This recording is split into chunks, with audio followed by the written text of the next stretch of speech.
Tercera conferencia Interpretación de la introducción al capítulo 8, 549 a 550, 9.1. El capítulo octavo sigue inmediatamente al capítulo que trataba de la religión o de la teología, es decir, del saber del religioso, que realiza la perfección carente de conciencia de sí.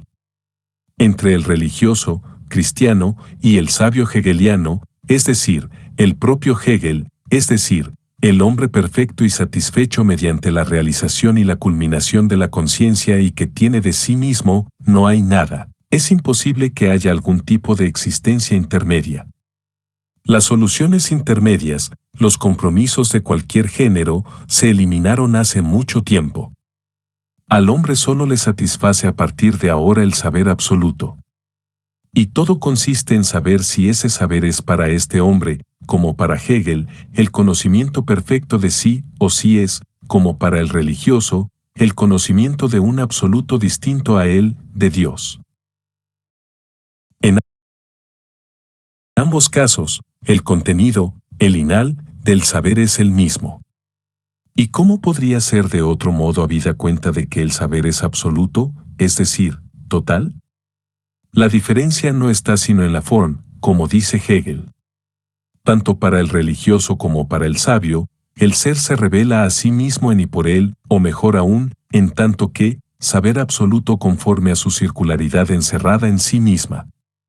Pero, para el religioso, la totalidad del ser está fuera de él, aunque él mismo esté en el interior de y ella, el ser total es distinto a él, y el saber absoluto a través del cual ese ser se revela a sí mismo es otro saber distinto al saber humano. Lo que se comprende en y por el saber absoluto es ese ser otro, y el religioso no tiene otro modo de comprenderlo que mediante ese saber suyo. Es cierto que el religioso también tiene un conocimiento de sí mismo, pero este conocimiento solo es absoluto si pasa por el saber absoluto que ese ser otro tiene de sí. Aunque el religioso es perfecto por su conocimiento, ese conocimiento es sobre otro, y él no es consciente de sí de manera absoluta más que en la medida y por el hecho de que él mismo es en y por el otro. En una palabra, el saber religioso, teológico, cristiano, es absoluto, pero no es un sich selbstwissen, un saber de sí. No es el conocimiento del hecho de que es el hombre que conoce quien realiza la totalidad acabada que él mismo revela mediante su conocimiento, del hecho de que el yo cognoscenti es el yo conocido. El sabio, en cambio, lo relaciona todo consigo. Lo hace sin perder, no obstante, su dignidad de sabio, sin olvidar que su saber es un saber absoluto, es decir, el saber. Es decir, que si lo relaciona todo consigo, es porque él se reduce a su saber total y es así el todo. Y lo es aún siendo todavía sí mismo. El sabio relaciona consigo mismo estrictamente el misino contenido total que el religioso relaciona con su Dios, consigo mismo considerado en su realidad total de ciudadano del Estado universal y homogéneo, y consigo mismo considerado en su totalidad ideal de poseedor del saber absoluto. La oposición es clara.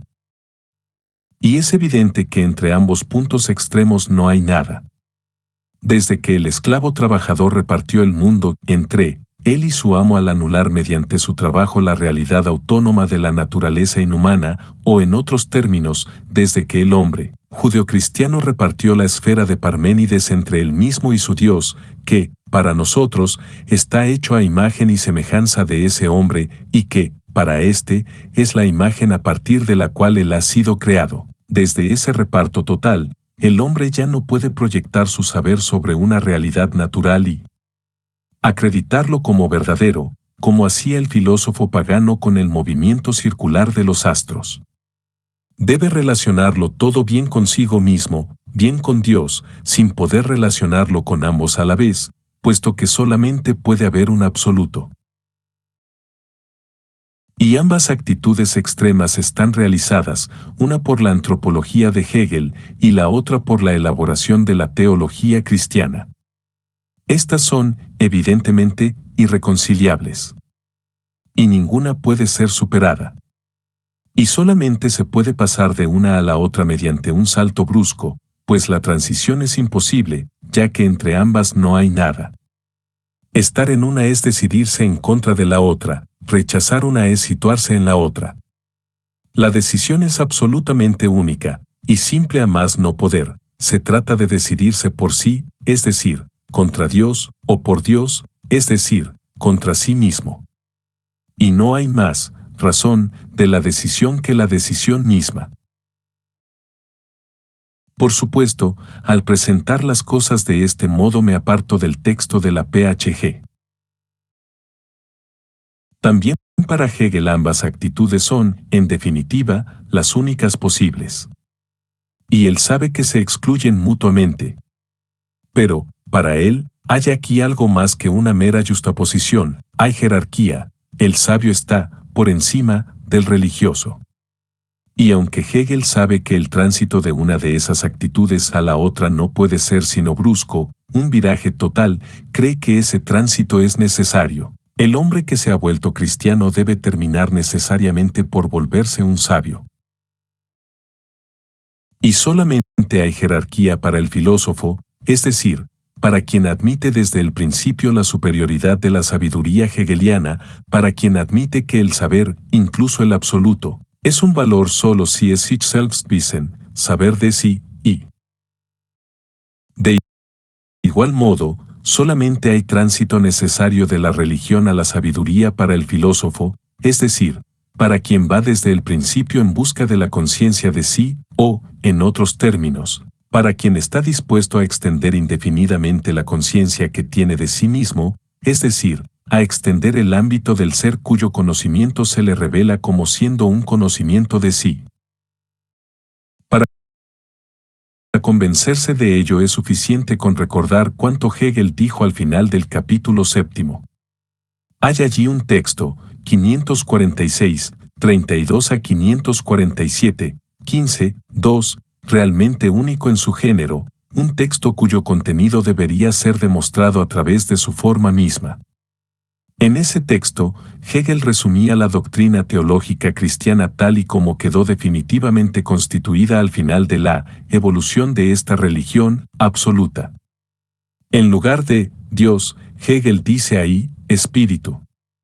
Ahora bien, la forma del texto es tal que si leemos espíritu divino, cuando dice espíritu, obtendríamos un resumen absolutamente correcto de la teología cristiana, mientras que si leemos espíritu humano, obtendríamos un correcto resumen de la antropología hegeliana. Dicho de otra manera, Hegel muestra a través de la forma misma de este texto que el hombre ha establecido finalmente una idea tal de Dios que podría aplicarse, sin ser modificada, al hombre. El teísmo cristiano se transforma en antropo. Teísmo hegeliano en cuanto se suprime la idea de la trascendencia del ser, es decir, en cuanto el que habla relaciona lo que dice consigo mismo y ve en lo que dice no un conocimiento de lo que él no es, del Dios trascendente, sino un conocimiento de sí.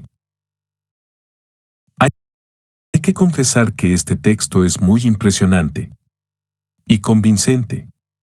Lo único es que Hegel no dice en ninguna parte por qué el hombre debe abandonar la trascendencia y terminar por relacionar el saber teológico consigo mismo. Ese tránsito de la teología a la antropología es, sin duda, posible, puesto que el propio Hegel lo ha efectuado. Pero no se ve por qué es necesario. Como ya he dicho, solamente es necesario para Hegel o, en general, para el filósofo. Hegel no dice ni en el capítulo 7 ni en el capítulo 8 una palabra del porqué y del cómo del tránsito de la trascendencia a la inmanencia del saber. Y tampoco lo explica en alguna otra parte. Y para Hegel, el tránsito del trascendentalismo del religioso al inmanentismo del ciudadano y del sabio no se efectúa directamente. Entre ambos está el pseudo-trascendentalismo o el pseudo-inmanentismo del intelectual, que relaciona su existencia y su saber con lo verdadero, lo bello y el bien en sí, con la Sache selbst, con la cosa misma. Al igual que el valor supremo del religioso, Dios, esos valores del intelectual son trascendentes en el sentido de que existen independientemente de él, de su existencia real y, en consecuencia, de las condiciones exteriores, naturales o sociales, de esa existencia, de modo que el particular aislado puede alcanzarlos directamente. Pero, por otro lado, esos valores, al igual que los valores del ciudadano y del sabio, son inmanentes en el sentido de que el hombre los alcanza en vida, sin trascenderse realmente, sin dejar de ser lo que es, el hombre que vive en el mundo, natural o social. La inmanencia de estos valores preserva al intelectual de la conversión, del monasterio, del sentimiento de pecado, de la imposibilidad de regocijarse en la vida mundana, pues lo verdadero, lo bello y el bien son, en todo caso, valores de este mundo. En cambio, la trascendencia de sus valores le impide al intelectual actuar como revolucionario o ciudadano, pues estos valores, aun no estando fuera del mundo, son, sin embargo, otra cosa distinta al mundo, y no se necesita hacer algo en el mundo para poder realizarlos. El tránsito del religioso al intelectual se describe al final del capítulo 4. Y el del intelectual al ciudadano al final del capítulo V. Pero Hegel explica la necesidad de ambas transiciones tan poco como explica, al final del capítulo 7, la necesidad del tránsito de la teología a la sabiduría. En realidad, el intelectual del final del capítulo 5, que se contenta con comprenderlo todo y quedar al margen de las cosas, es tan irrefutable como el religioso, antimundano, del final del capítulo 4 y el teólogo trascendentalista del final del capítulo 7. Al final del capítulo 4, Hegel dice que el religioso debe terminar por comprender que el mundo en el que vive es su mundo y, por tanto, debe terminar por aceptarlo. Pero esto solamente es necesario para quien quiere darse cuenta a cualquier precio de su existencia real, mundana. Ahora bien, el religioso puede desinteresarse de ésta indefinidamente. En pocas palabras, el religioso no se convierte en intelectual más que a condición de convertirse, al menos un poco, en filósofo. Ahora bien, no se ve por qué aquel debe convertirse en eso necesariamente. De igual modo, Hegel observa muy atinadamente que el intelectual que está al margen de las cosas y que pretende comprenderlo todo, no se comprende, en realidad, a sí mismo, ni consigue nunca explicar su propio punto de vista. Pero aquí también la objeción solamente es válida para quien no quiere contentarse con la pseudo-filosofía de los valores eternos, transpersonals. Y nada impide que el hombre pueda estar indefinidamente ofuscado por la absurdidad de eso que él llama objetividad imparcial. Por último, acabamos de ver que no es en absoluto necesario relacionar la totalidad del saber con uno mismo, y que uno puede, por el contrario, contentarse indefinidamente con el saber absoluto teológico. Sea como sea, la concepción de Hegel es muy clara. En el saber teológico, el sujeto cognoscente y el objeto conocido están uno fuera del otro, mientras que en el saber absoluto del sabio coinciden, dos. Este es el resultado al que llega Hegel al final del capítulo 7, el saber religioso, teológico, cristiano, es absoluto. Este es un saber total y definitivo en cuanto a su contenido, pero se relaciona con otra realidad, universal, distinta a la suya propia.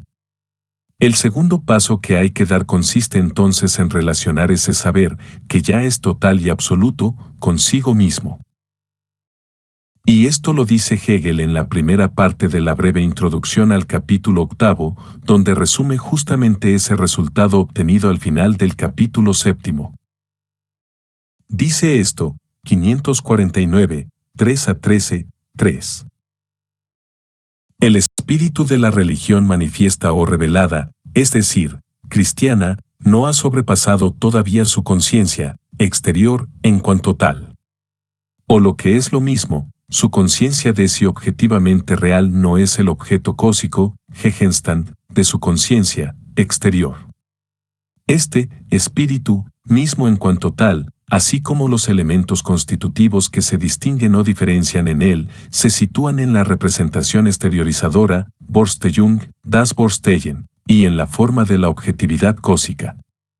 El contenido de la representación exteriorizadora, religiosa o teológica, es el espíritu absoluto, y de lo que se trata aquí únicamente es de la supresión dialéctica, Aufheben, de esta mera, blosen, form, de la objetividad cósica, o más bien, como esta forma pertenece exclusivamente a la conciencia exterior, en cuanto tal, la verdad o realidad revelada, de esta forma ya debe haberse dado, Sicherheben haben.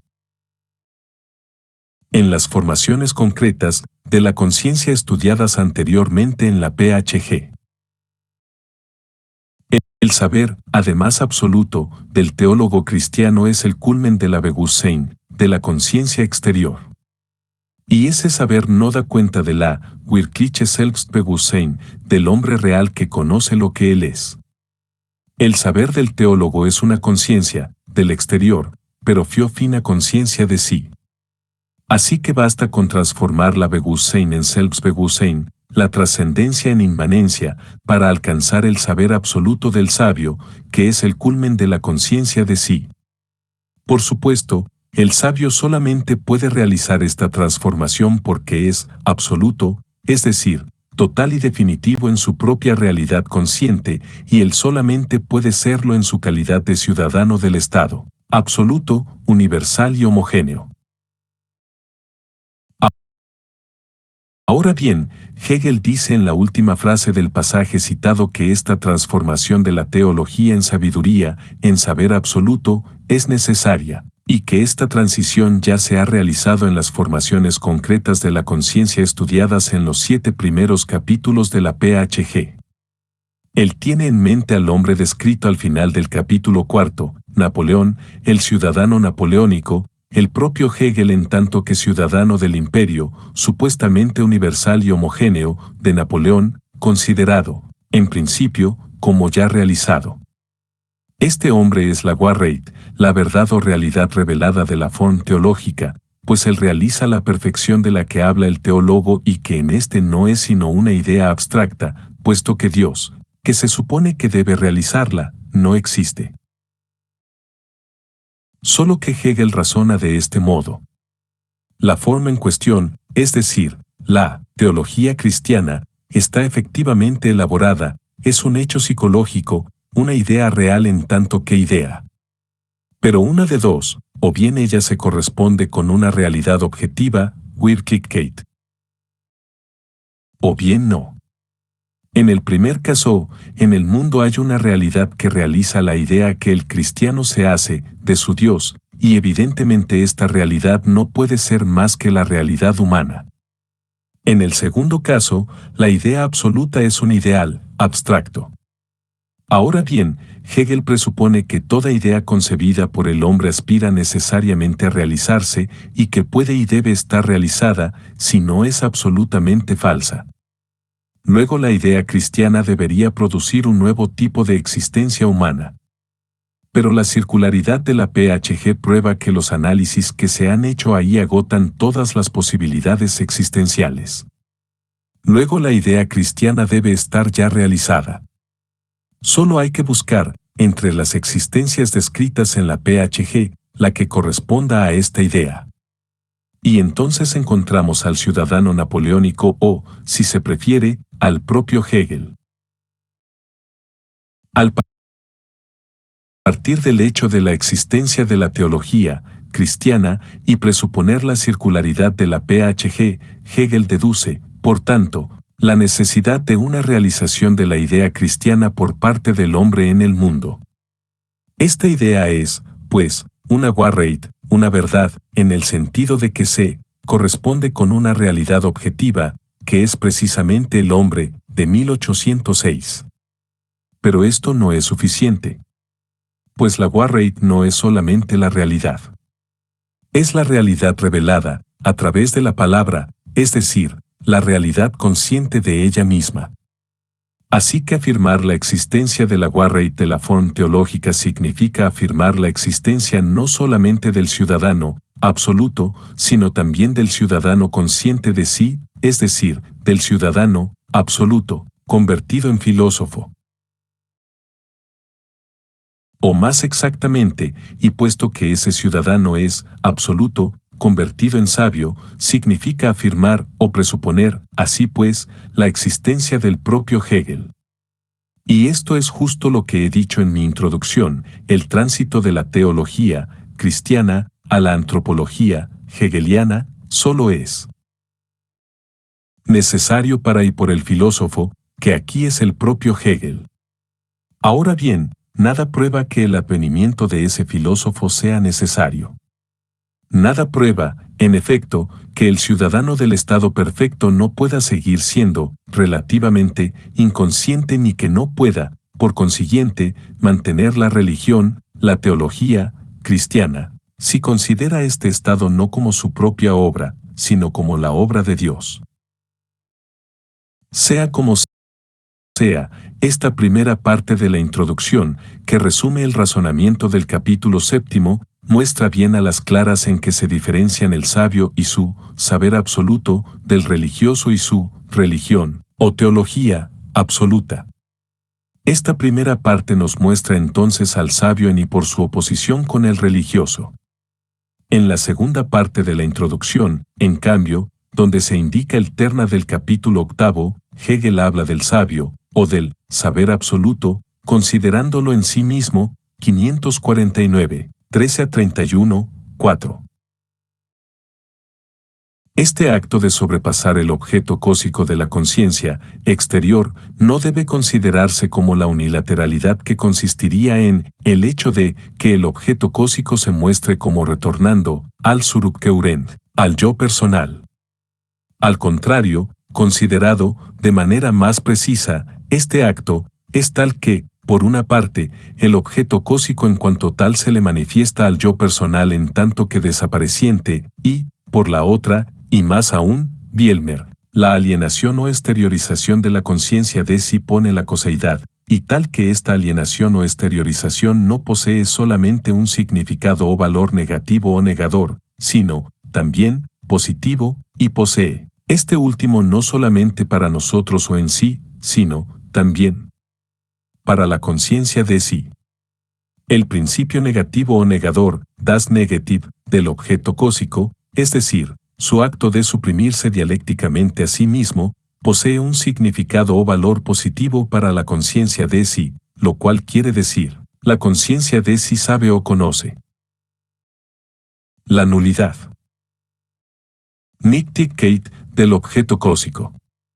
Ella lo sabe, por una parte, debido al hecho de que ella se aliena o se exterioriza a sí misma, pues en esta alienación o exteriorización ella se pone a sí misma en tanto que objeto cósico, o, puede decirse que, en virtud de la inseparable unidad integradora, Einheit, del ser para sí, ella pone el objeto cósico como, siendo, ella misma.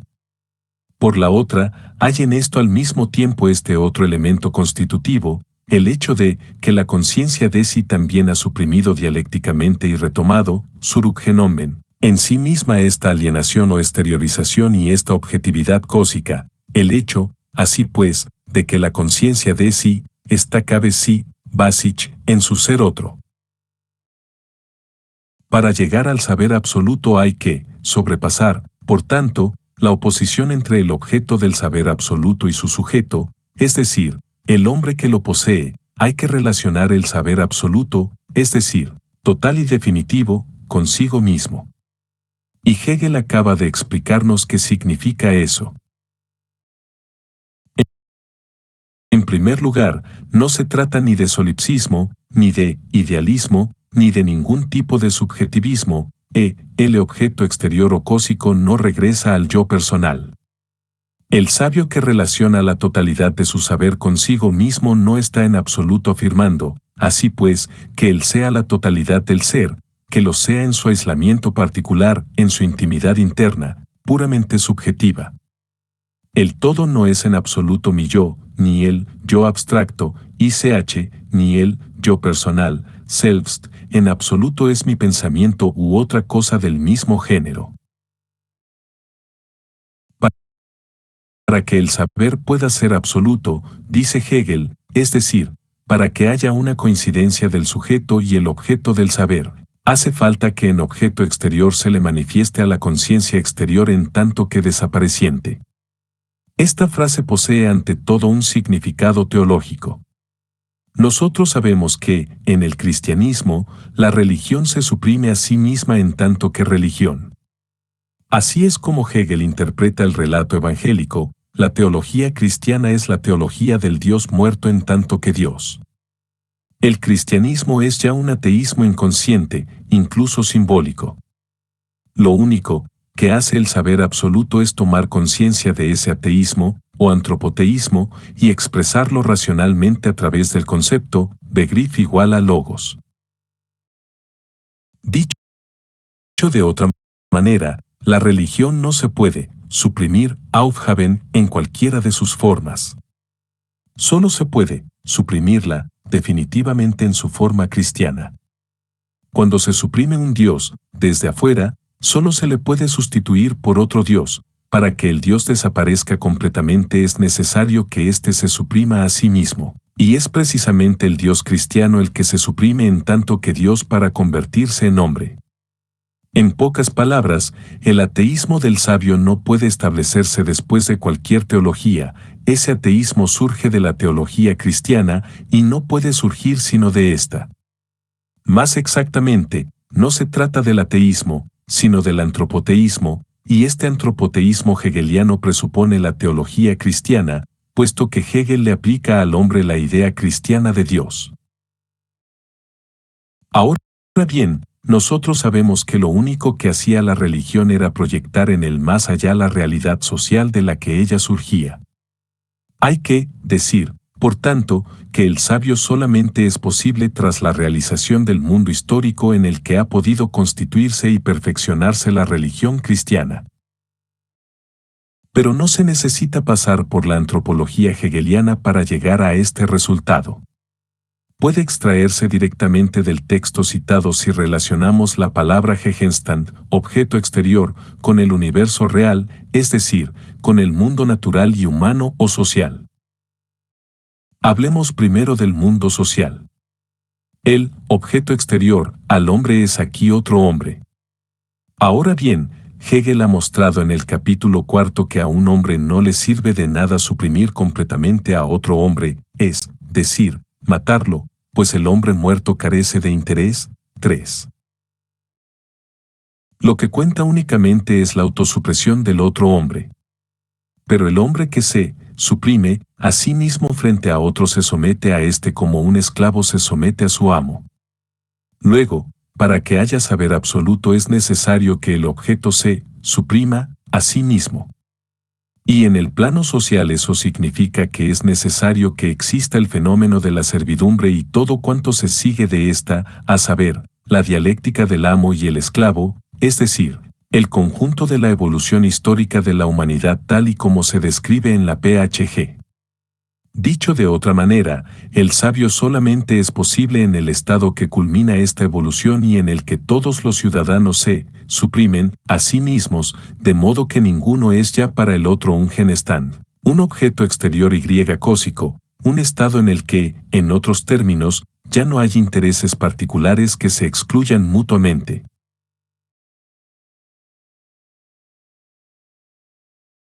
De igual modo, si relacionamos la frase en cuestión con el mundo natural, vemos que la sabiduría solamente es posible en un mundo preparado para la acción técnica del hombre, donde el desierto, los animales feroces, la intemperie, etc. se pliegan a la voluntad humana.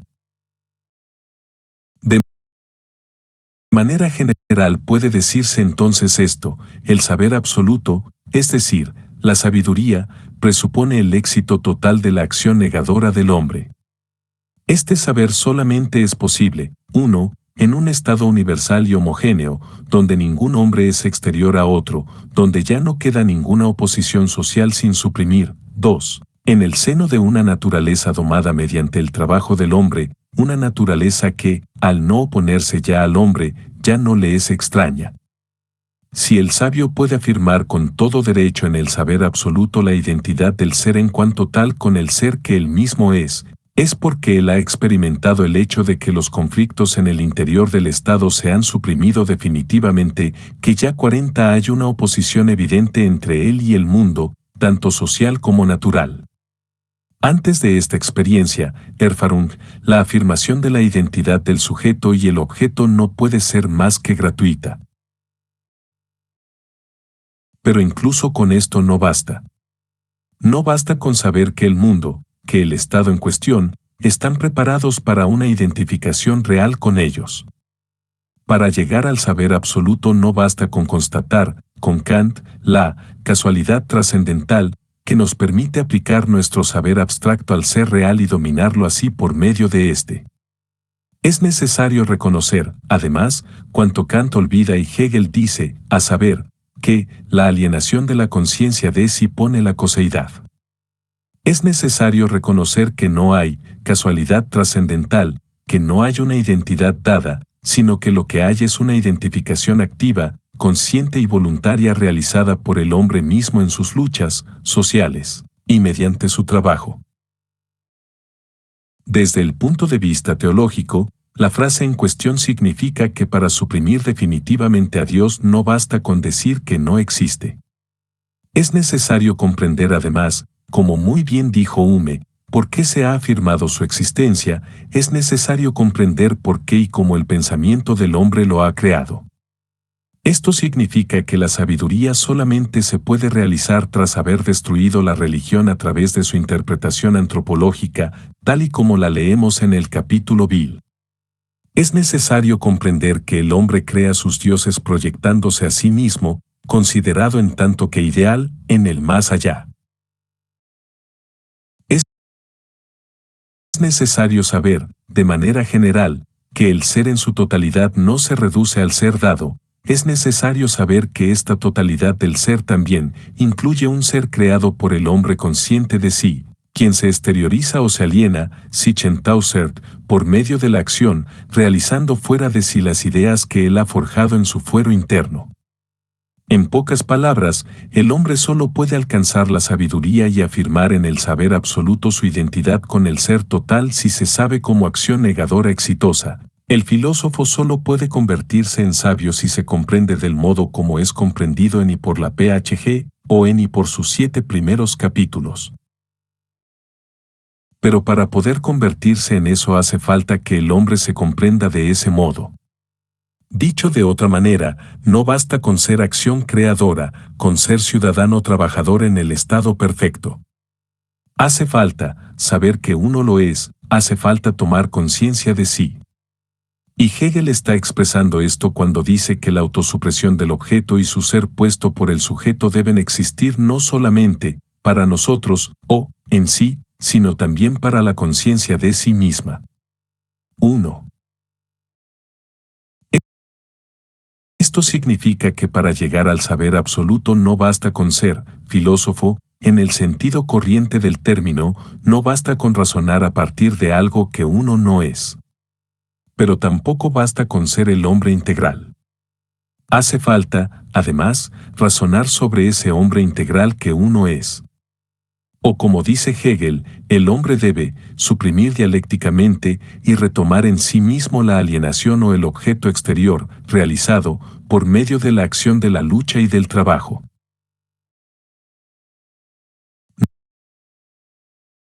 No se trata de un zurückkehren del objeto al sujeto, sino del zurücknehmen del objeto, puesto por el sujeto, por parte del sujeto, dice Hegel. Es decir, la identificación del sabio con el objeto de su saber es activa en el sentido de que implica y presupone la acción de la lucha y del trabajo en y por la que el hombre ha suprimido efectivamente la oposición entre él y el mundo natural y social, entre el sujeto y el objeto. La satisfecha quietud de la sabiduría contemplativa solamente es posible tras el victorioso esfuerzo de ida y lucha y el trabajo. Pero acabamos de ver que el resultado de ese esfuerzo debe ser, a fin de cuentas, la sabiduría. El hombre crea un mundo exterior por medio de la acción solo para retomarlo en su sí mismo mediante la contemplación comprensiva. Uno transforma el mundo natural por medio del trabajo para comprender ese mundo, y uno se hace ciudadano del estado perfecto por medio de la lucha para comprenderse a sí mismo. En pocas palabras, el estado perfecto y, en consecuencia, la historia entera, solo existen para que el filósofo pueda alcanzar la sabiduría escribiendo un libro, Biblia, que contenga el saber absoluto. El estado es, ciertamente, necesario. Y no solamente, como se pensaba antes de Hegel, para mantener el cuerpo del sabio. Es necesario para el sabio en tanto que sabio, es necesario para producir la sabiduría. Pero el sabio y su sabiduría son la justificación última del estado y de la historia. Estado debe ser homogéneo y universal con vistas a la homogeneidad y la universalidad del saber que se desarrolla ahí. Y el sabio lo sabe. Sabe que el estado absoluto no es, a fin de cuentas, sino un medio para conseguir la satisfacción consciente de sí misma a través de la verdadera y auténtica identificación con la totalidad del ser en el saber absoluto. La segunda parte de la introducción ofrece, así pues, un análisis de las condiciones reales, existenciales, del saber absoluto, es decir, un somero análisis del sabio. Pero además de con el sabio, ese pasaje también se puede relacionar con la sabiduría misma, es decir, se puede ver ahí un análisis de la estructura formal del saber absoluto. Pero habida cuenta de que todavía tendremos que ocuparnos del saber absoluto, vamos a pasar a la tercera y última parte de la introducción. En la primera parte, Hegel habló del religioso y su saber teológico por oposición al sabio y su saber absoluto. En la segunda parte habló del sabio o, si se quiere, del sabio en relación con su sabiduría, el saber absoluto. Por último, en la tercera parte, Hegel hablará del sabio en relación con el filósofo, en otros términos, hablará del devenir de la sabiduría, el saber absoluto, a partir del conocimiento filosófico. Al mismo tiempo, esta última parte de la introducción señala el tema de la primera parte del capítulo mismo, 549, 31 a 559, 5. Todo esto es el movimiento dialéctico de la conciencia exterior y esta es, en ese movimiento, la totalidad de sus elementos constitutivos. La conciencia exterior debe comportarse de la misma manera hacia el objeto cósico, a saber, según la totalidad de las determinaciones específicas, Bestimmungen, de ese objeto. Y ella debe haberlo concebido, erfasst, así según cada una de esas determinaciones. Esta totalidad de las determinaciones específicas, Bestimmungen, del objeto cósico lo transforma en sí en realidad esencial espiritual, y para la conciencia exterior, este se convierte de verdad en eso mediante el acto de captar o comprender, auffassen, cada una de ellas como, siendo, el yo personal, es decir, mediante ese comportamiento espiritual hacia esas determinaciones recién mencionadas. Se trata del saber absoluto. Y vemos que este saber se caracteriza ante todo y sobre todo por su totalidad, palabra que se repite 3 veces en estas 12 líneas. Decir que el saber es absoluto, es decir, universal y definitivamente válido, significa decir que es total, es decir, que incluye en sí, al menos en teoría, todas las posibles determinaciones del conocimiento y el ser, del sujeto y el objeto.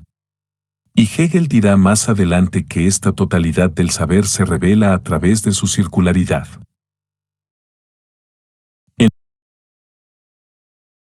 En la primera frase del pasaje citado, Hegel dice que el movimiento dialéctico descrito en el pasaje anterior constituye la totalidad de los elementos constitutivos de la conciencia. Dicho de otra manera, el sabio es el hombre integral, es decir, quien integra en su existencia todas las posibilidades existenciales del hombre. Es evidente que él solamente puede integrarlas después de que hayan sido realizadas una a lo largo de la historia. Al ser así la integración del proceso del advenimiento histórico del hombre, el sabio culmina, por tanto, este proceso, y no puede aparecer más que a su final. Y su conciencia de sí es un saber absoluto únicamente porque él integra la totalidad de las posibilidades existenciales. Pero, en la segunda frase, Hegel dice que el hecho de integrar la totalidad de las posibilidades existenciales en y por su existencia no es suficiente para que haya sabiduría efectiva, es decir, saber absoluto. Esta integración o sabiduría preliminares se encuentran en cada ciudadano del estado absoluto. Pero solo el ciudadano filósofo puede realizar la sabiduría efectiva. Pues para realizar la sabiduría hace falta tomar conciencia de la totalidad que uno está integrando en su sí mismo. Y como el hombre siempre es un hombre en el mundo, tomar conciencia de la totalidad en su sí mismo, en tanto que sujeto, significa también tomar conciencia de la totalidad del mundo o del objeto. Solo si se toma conciencia de esta doble totalidad es posible reconocer su homogeneidad absoluta, es decir, la identidad básica del sujeto y el objeto, del hombre en el mundo. Y el mundo que incluye al hombre. Al ser total, el saber absoluto es, pues, tanto conocimiento de sí como ciencia del mundo. Y la totalidad homogénea del ser es espíritu, es decir, ser real y consciente de su realidad, solamente en y por esta identificación que efectúa el sabio en el saber absoluto. Ahora bien, del mismo modo que el hombre integral se ha realizado poco a poco a lo largo de la historia, el saber integral también tiene una historia. Y esa historia es la historia de la filosofía, la historia de los intentos que el hombre ha llevado a cabo para comprender el mundo y comprenderse a sí mismo en este. Además, las etapas de la evolución existencial y de la evolución filosófica no son sino dos aspectos complementarios de una sola y misma evolución. Y Hegel ha descrito en los 7 primeros capítulos de la PhG esta doble evolución. El sabio es, por una parte, el hombre o el ciudadano que toma conciencia de sí, y, por la otra, el filósofo que alcanza su objetivo. Ahora bien, para tomar conciencia de sí hay que tomar conciencia de su devenir, de ese devenir integral e integrado del hombre que Hegel ha descrito en la PhG. El ciudadano no es, pues, plenamente consciente de sí más que en la medida en que ha leído, o escrito, la PhG, en que la ha leído de la manera como la hemos leído nosotros hasta aquí, es decir, desde su aspecto antropológico o existencial. Pero el filósofo que se ha convertido en sabio también debe integrar su devenir. En tanto que filósofo y tomar conciencia de este, debe tomar conciencia del devenir o de la historia de la filosofía. Así que él también debe leer o escribir la PhG, pero debe leerla desde el aspecto que nosotros hemos dejado de lado, desde su aspecto metafísico, o, como dice Hegel aquí, desde el punto de vista de la relación de la conciencia con las determinaciones del objeto que hay que comprender a sí mismo como determinaciones del yo. Es cierto que en el texto de la PhG ambos puntos de vista están unidos, y es efectivamente imposible separarlos. Pero, en principio, la actitud filosófica presupone la actitud existencial. Y por eso la PhG debería ser leída 2 veces, una vez como lo hemos hecho nosotros hasta aquí, hasta el final del capítulo 7, en tanto que fenomenología genética del hombre activo, y una segunda vez desde su plano metafísico, del primer capítulo hasta el último, en tanto que fenomenología genética del filósofo o, más exactamente, del sabio. Hegel está señalando esto cuando dice que, para llegar al saber absoluto, hay que retomar una a una las etapas filosóficas descritas en los capítulos 7. Es lo que él mismo va a hacer, Por lo demás, en la primera parte del capítulo 8, que es un resumen de los 7 primeros capítulos, pero un resumen hecho desde su segundo aspecto, desde el aspecto metafísica solamente, un aspecto dejado hasta aquí de lado en nuestra interpretación. Dedicaré mi próxima lección al análisis de este aspecto.